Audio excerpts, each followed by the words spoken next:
Bonjour à toutes et à tous, je vous souhaite la bienvenue sur ma chaîne Crocoflore Égypte ancienne. Aujourd'hui je vous retrouve pour une nouvelle vidéo et aujourd'hui nous allons parler du métier d'égyptologue.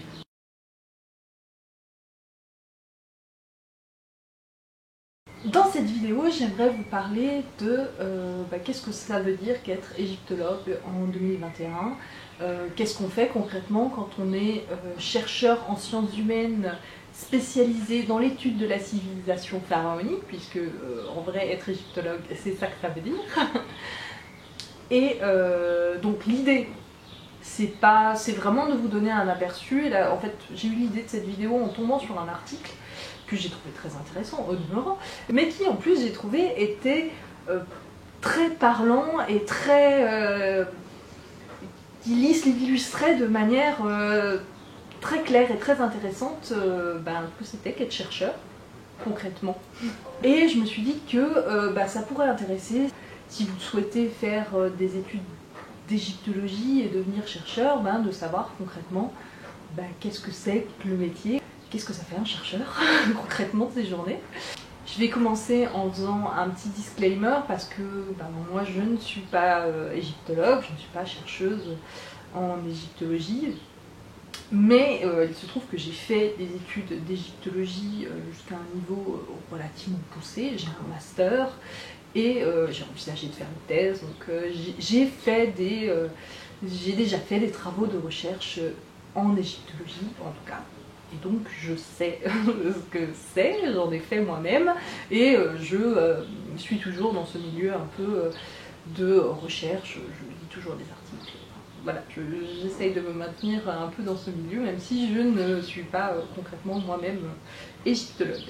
Donc, l'article en question dont j'aimerais vous parler est un article qui a été écrit par Françoise Labrique, qui est professeure d'égyptologie à l'université de Cologne en Allemagne. À la base, c'était une conférence qu'elle a fait lors d'un colloque sur la 26e dynastie et qui a donc été publiée en 2004 dans des actes de colloque. Souvent, quand les chercheurs se rassemblent pour faire des colloques et faire plein de conférences, après ils publient un volume qui s'appelle des actes de colloque où chacun fait un article sur la conférence qu'il avait fait. Cet article concerne un monument, des vestiges qui ont été retrouvés sur le site de Aïn El Mouftela, qui est situé dans l'oasis de Baharia. Je vous mettrai une carte pour que vous situiez où ça se trouve.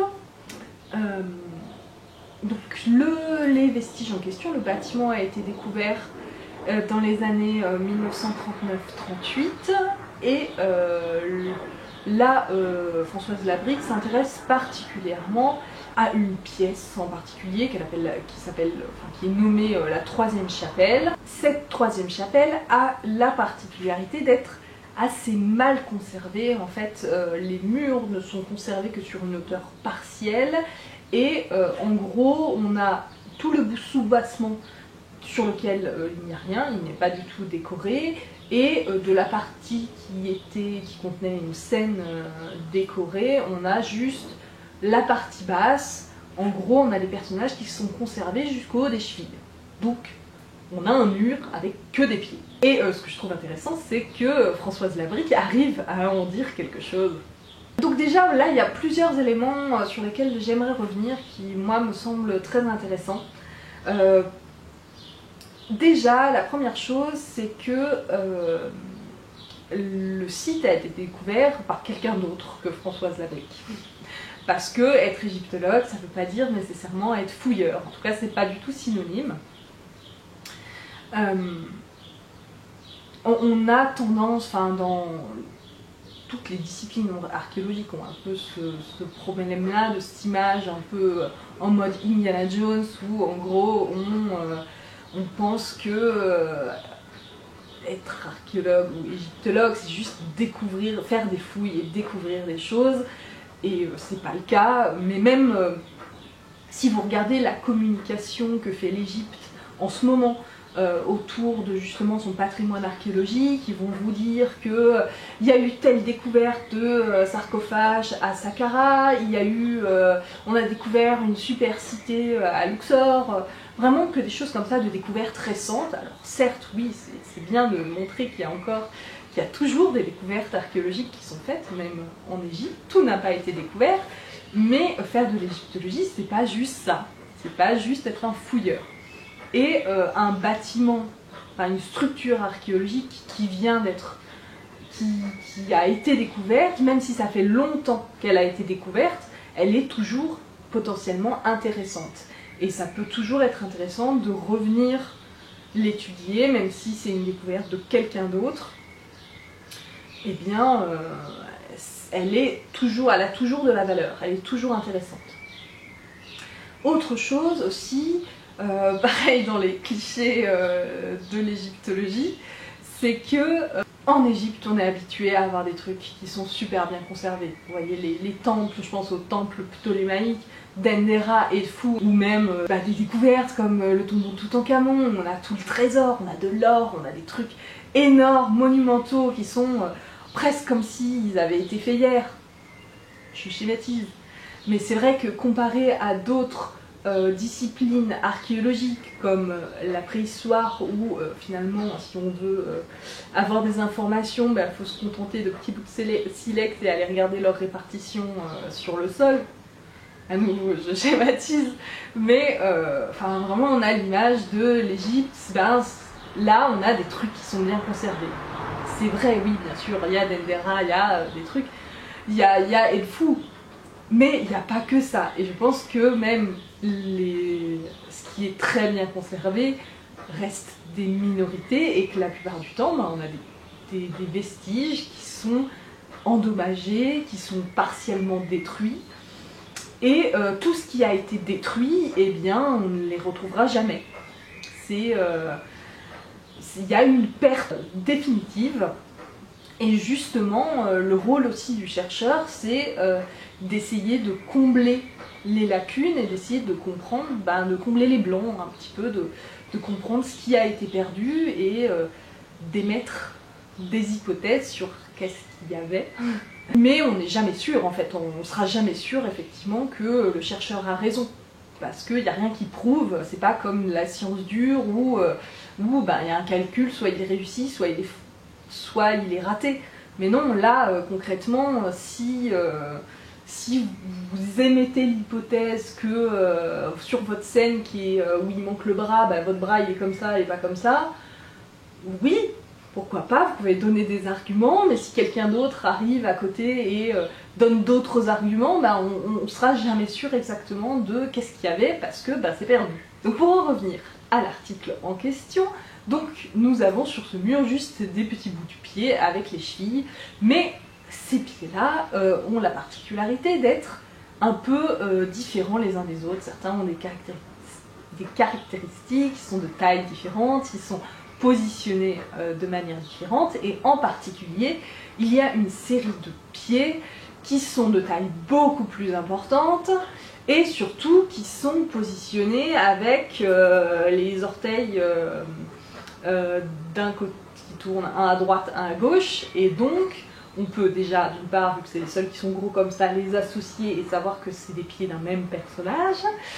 Et également, on a le début des chevilles qui montrent des jambes arquées.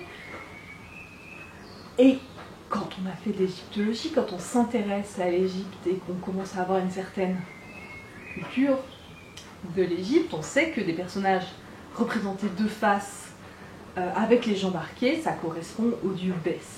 Donc déjà, ça c'est une première chose, et c'est que quand on est égyptologue, ou en tout cas qu'on veut faire de la recherche en égyptologie, il faut avoir une culture générale égyptienne et connaître les codes de l'iconographie, ou en tout cas les codes du langage, enfin surtout l'Égypte a une manière très codifiée et très...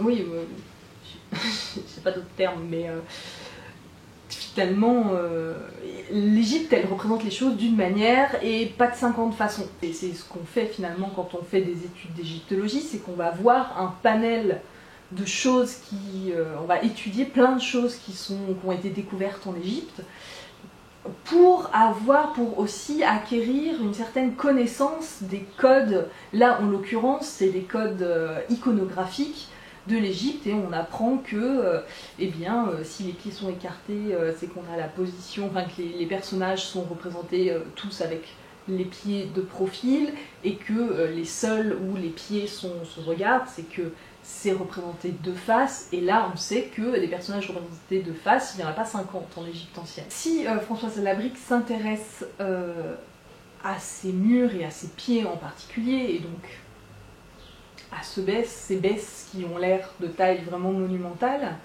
c'est pas juste pour savoir ce qu'il y avait sur le reste du mur, même si bon, on aimerait bien savoir quand même, c'est aussi pour comprendre à quoi servait le monument, et du coup comment est-ce qu'il se place dans la culture de la région, et après plus largement de l'Égypte, à quoi est-ce qu'il servait, et qu'est-ce que lui il nous apporte sur notre connaissance de l'Égypte. Et donc là, la méthode scientifique pour essayer de comprendre, c'est avec ce point de départ de ces gros pieds et de la présence d'un bès de taille monumentale, c'est d'essayer de formuler une hypothèse, ou de prendre une hypothèse, puisque là, Françoise Labrique part de l'hypothèse du découvreur, vraiment de celui qui a fait les fouilles et qui a découvert le monument. Donc lui, il pensait que on avait une présence de bès de taille monumentale, puisque il pensait que le bâtiment était un temple dédié à Bès.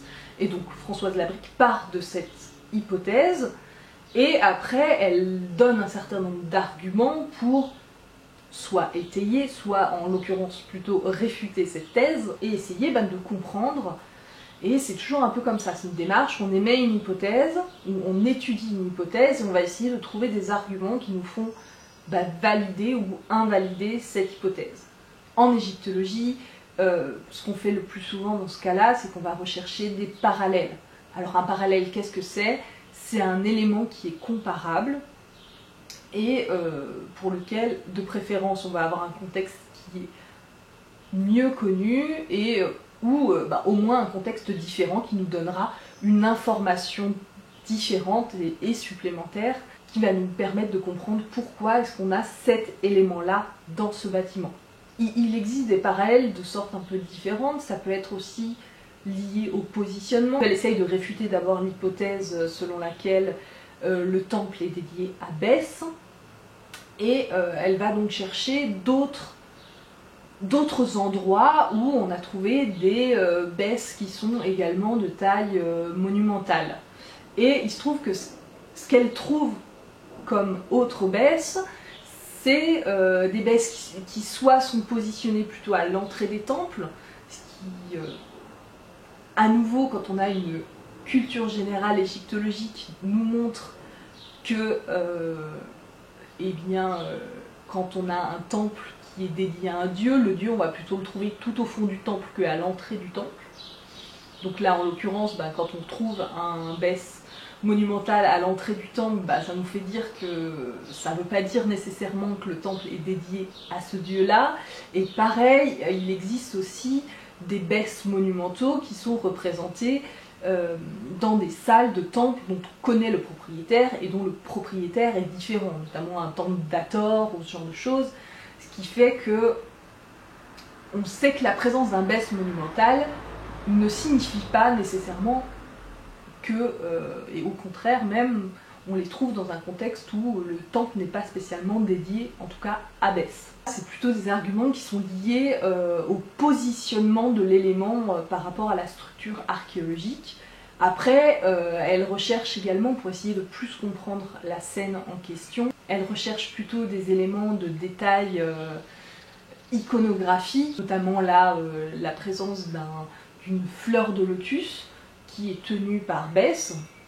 Enfin, elle compare, parce que du coup il y a juste des petits traits en bas du relief, puisqu'on a toujours que des pieds, hein, donc en bas elle a des petits traits, et elle compare ça avec d'autres représentations de Bès qui, quand il y a des petits traits aux pieds, des choses qui ont l'air de descendre jusqu'aux pieds, souvent c'est des fleurs de lotus, et du coup après elle va rechercher tout un tas de représentations de bêches avec des fleurs de lotus, et il se trouve que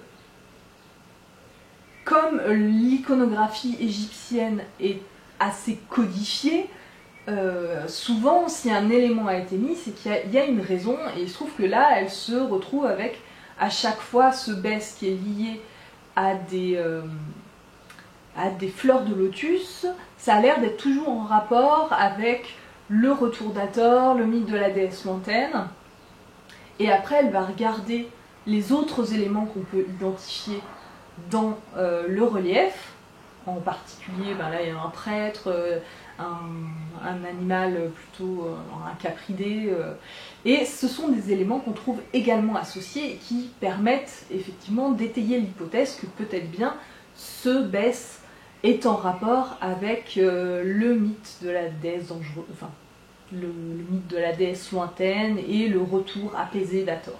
Donc c'est un peu ça la démarche scientifique. Voilà, c'est d'émettre une hypothèse,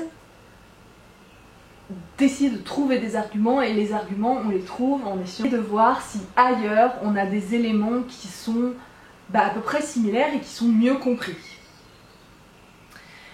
Mais par contre pour faire ça, eh ben, c'est un boulot de dingue, parce que en gros non seulement il faut avoir beaucoup vu de choses égyptologiques pour avoir une culture générale égyptologique, pour comprendre les codes finalement iconographiques, c'est presque un langage, donc c'est presque la grammaire de ce langage iconographique égyptien, mais aussi après il faut aller regarder dans toute la littérature égyptologique, donc tous les articles qui ont été écrits depuis toujours, hein, même si l'égyptologie c'est pas une science qui est super vieille, elle a quand même voilà, elle a pas loin de 2 siècles, hein. Donc, enfin même, oui, il y a des choses fin 18e, donc qui commencent à être intéressantes, d'aller voir dans tout ce qui a été jamais découvert et jamais publié, pour voir qu'est-ce qui existe comme monument, comme relief, et donc ça, il faut avoir une connaissance et aller chercher, aller passer tout en revue, pour trouver justement d'autres monuments qui sont similaires. Être chercheur, c'est aussi passer beaucoup de temps dans des bibliothèques pour comparer ce qui vient ou pas, hein, d'être découvert à tout ce qui a jamais été découvert, pour essayer, en mettant tout ensemble, d'essayer de donner du sens. Donc voilà, j'espère vous avoir donné un aperçu rapide, hein, de ce que c'est qu'être un chercheur. Moi je sais que c'est quelque chose où j'ai énormément d'admiration pour les gens qui font ce métier-là, parce que c'est vraiment un boulot de fourmi qui demande vraiment une très très grande érudition pour être un bon chercheur. Donc voilà, j'espère que cette vidéo vous aura intéressé, qu'elle vous aura plu. Si c'est le cas, n'hésitez pas à me le dire en commentaire, n'hésitez pas à liker la vidéo, n'hésitez pas non plus à me retrouver sur les réseaux sociaux. En ce moment je publie pas beaucoup et du coup je suis pas très active, mais si jamais vous voulez être au courant d'autres vidéos, vous serez au courant en me suivant, en particulier sur Facebook. Mais aussi si vous me suivez sur Instagram, puisque j'ai également un Instagram. Facebook et Instagram, vous les trouverez en barre d'infos. Moi j'ai fini pour aujourd'hui, donc je vous souhaite une bonne journée et j'espère vous retrouver vite pour une autre vidéo. Et en attendant, je vous dis à bientôt!